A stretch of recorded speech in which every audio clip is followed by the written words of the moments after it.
So the story revolves around three best friends, Arisu, Karube, and Chota. Why do their names have to be so hard? Why can't it be Pet, Sally, and Ball?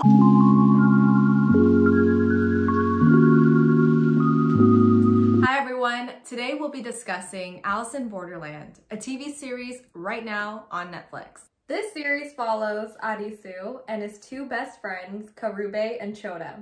They find out that they're in some alternate reality and they have to play these violent and dangerous games in order to survive.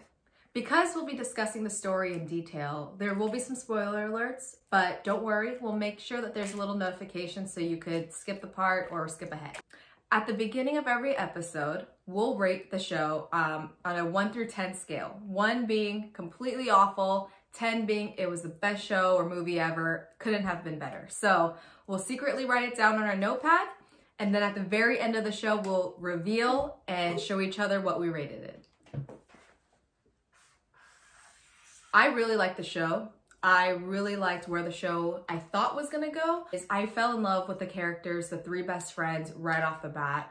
They did a great job just kind of showing their friendship, how much they mean to each other, that they don't have anybody else but each other. Where the show went downhill for me was at the end of episode 3 when they decided to kill off the two best friends, which I just don't know why they spent so much time developing this relationship and backstory just to kill them off so soon in the series. I really wanted the show to basically show how these three characters use their skills and their real world experiences to beat and overcome these games, which obviously that's what I wanted and I thought that it was going. So when they decided to kill off the characters, to me mentally, I was just like, okay, so then where is this gonna go? From episodes 4 through 8, the show completely changed, and although the games were still very cool and exciting to watch, it didn't have enough character buildup or character story for me to really care if anything happened to any of them, honestly.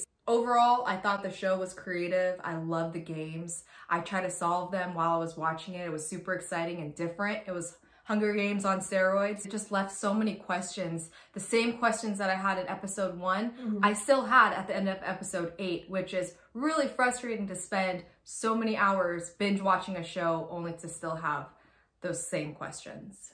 Yeah, absolutely agree. I think you hit on all the points that I was gonna hit on too. I really enjoyed episodes 1 through 3. I thought it was fresh. I loved watching the games. I mean, I was on the edge of my seat. I wanted to know how Arisu is going to figure his way out of it.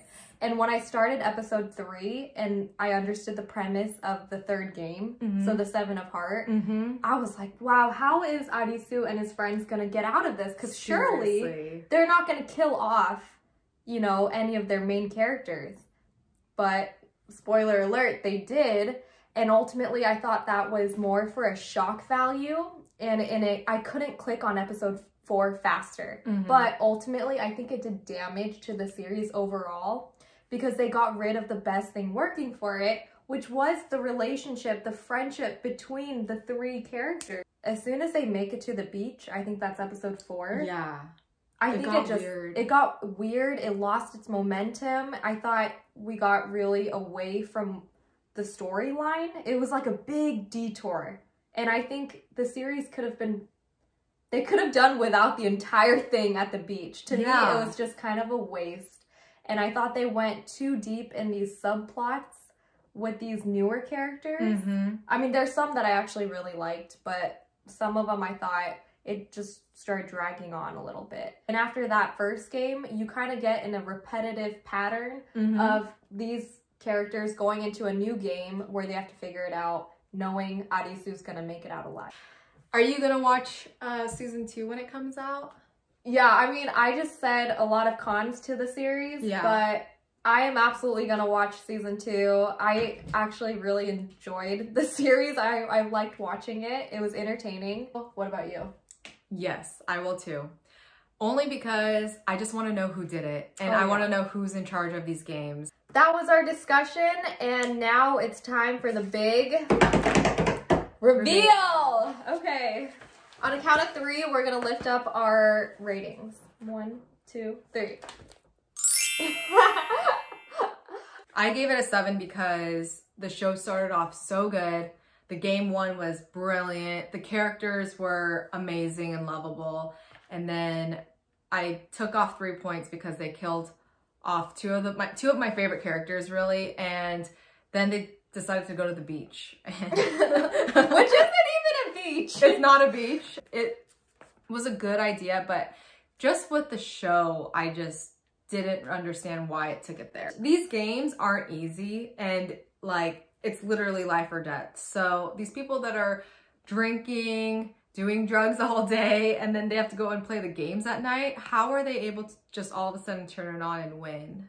I gave my score a 6 because I thought that although episodes 1 through 3 were fresh, the idea of the show was awesome, but I will take off a lot of points for not really finishing strong. I thought the last 2 episodes started to really drag. They didn't tell us anything or give me enough to want to see season 2 like really badly. Yeah. I will see it because I love TV series and movies, and I'm just gonna watch it, but I'll watch it too.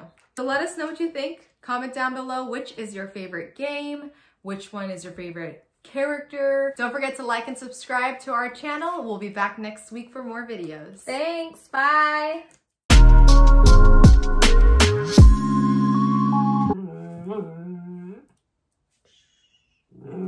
It's my dog Teddy.